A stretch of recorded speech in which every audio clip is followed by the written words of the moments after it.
Bizim də bu professional liqamız haqqında da ona danışacağım. Bax, biz naborlar eləyirik. İndi biz buradan da deyə bilərəm.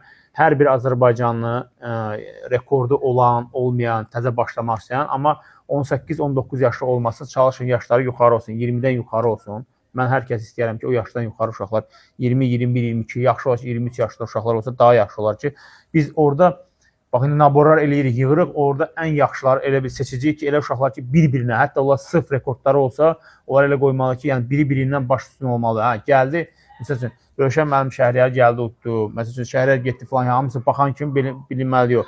Bax, maraqlı döyüş nəyə görə oldu? Bax, indi deyək ki, Şonla Çimayevin döyüşü. Ona görə ki, insanlar da bilsən, bax, indi çövrildi, döyüş dəyişdi, bax, bunun işlərin maraq hissəsi budur. Amma hər bir kəs bir ki, sən çıxarsan, onu udacaqsan, əlindən baş verəcək. Özə ölkə daxili yarışlarda bu olmaz. Biz o uşaqları batırmalı deyirik. O uşaq gənclərimizə şanslar verilməli və onların da onlar bizim gələcəyimiz. Onların da sonda onsuz da işləyənlər deyək ki, sayları onlarla uşaqlar çıxacaq, o uşaqlar çıxacaq, onlar da Azərbaycanı təmsil etməyə başlayacaqlar.